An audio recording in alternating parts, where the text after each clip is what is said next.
Olá, meus queridos do oitavo ano, tudo bem com vocês? Sejam muito bem-vindos à correção do PET volume 3, hoje é a semana 2.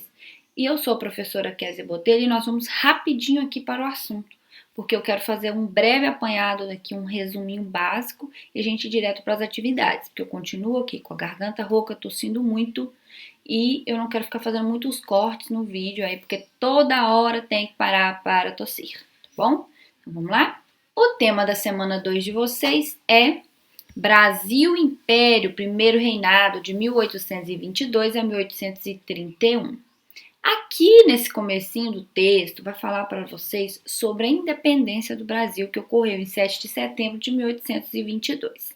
Né? E aí fala que algumas províncias no Brasil, tipo Bahia e Pará, elas não aceitaram logo de cara quando o Brasil se tornou independente. Então tinha pessoas que apoiavam aí a monarquia portuguesa e não queriam que o Brasil se separasse de Portugal.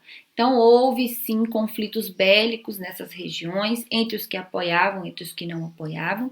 E depois, né, com o passar do tempo, veja que a proclamação da República foi em 1822, mas somente em 1824, por exemplo, que os Estados Unidos reconheceu que o Brasil tornou-se realmente independente, justamente por causa da doutrina Monroe, que eles queriam assim exercer influência na América e tirar as influências estrangeiras europeias dessa região. Então tinha um interesse por trás disso aí também. E depois, né, em 1825, ou seja, 3 anos depois que Portugal colocou a indenização sobre o governo do Brasil, que teve que pagar aí 2 milhões de libras, aí sim o Portugal reconheceu aí a independência e a emancipação brasileira. Aqui desse lado nós temos uma imagem de Maria Quitéria de Jesus, que foi a primeira mulher a fazer parte do exército brasileiro. Ela se vestiu de homem, a história dela é bastante interessante, e foi lutar aí nas regiões da Bahia e para defender a independência do Brasil.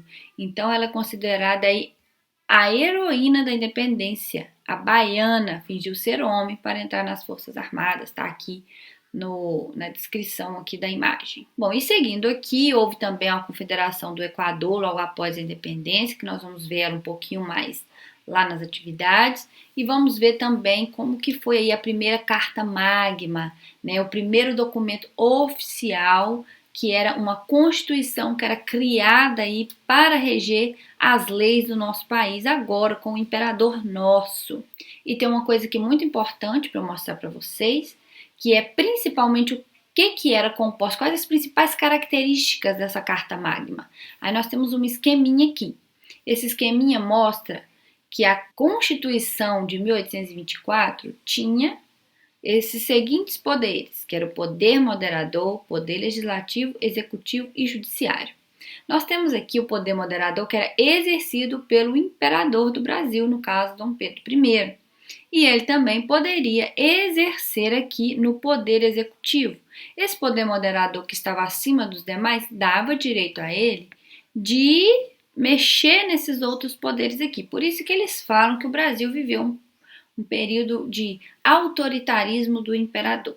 Entre outras coisas que nós temos aqui nas características aí da Constituição de 1824 é o voto censitário masculino por renda. A pessoa tinha que ter uma determinada quantidade de renda para poder estar votando, e o Brasil ia continuar sendo aí uma monarquia, né? Continuar sendo uma monarquia hereditária com o Estado centralizado.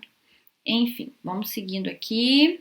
Aqui tem um esqueminha da organização partidária do Império Brasileiro. No primeiro reinado nós tínhamos 2 partidos, que é o Partido Brasileiro Liberal e o Partido Português Absolutista. No período regencial esses partidos foram se dissolvendo, né, foram mesclando e formando outros partidos. E nós vamos discutir um a um aqui nas próximas aulas, que eu vou trazer um esqueminha melhor para vocês para explicar essa divisão desse partido, tá bom? Então vamos logo para as atividades. Atividade número 1. A emancipação do Brasil foi um evento pacífico? Justifique. Aí a resposta que eu coloquei é não, porque em províncias como Pará e Bahia ocorreram, portanto, conflitos bélicos entre defensores da monarquia portuguesa e o governo imperial brasileiro. 2. Quais as principais características da Constituição do Império Brasileiro?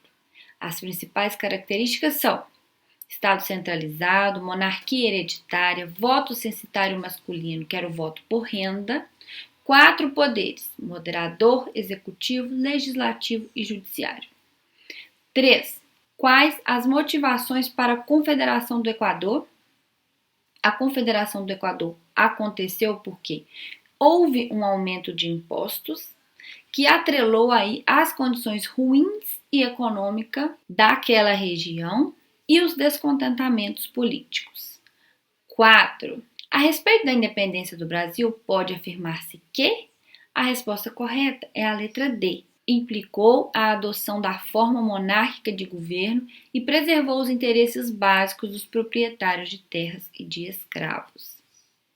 E 5. Ao proclamarem sua independência, as colônias espanholas da América optaram pelo regime republicano, seguindo o modelo norte-americano. O Brasil optou pelo regime monárquico e a resposta correta é como consequência do processo político desencadeado pela instalação da corte portuguesa na colônia. Então, a corte ter vindo para a colônia, ter se fixado aqui, né, e construído aqui todo um aparato monárquico, mesmo depois do retorno do rei, deixando seu filho para trás, Dom Pedro, para cuidar das questões políticas, a estrutura política do Brasil já estava formulada na questão monárquica. Então era conveniente para que eles continuassem do mesmo jeito e não se tornaram uma república. Beleza? Então nós chegamos aqui ao fim da semana 2 e eu espero você então na semana 3, tá bom? Beijo no coração, curta esse vídeo, indica pro seu coleguinha. E é isso, até a próxima.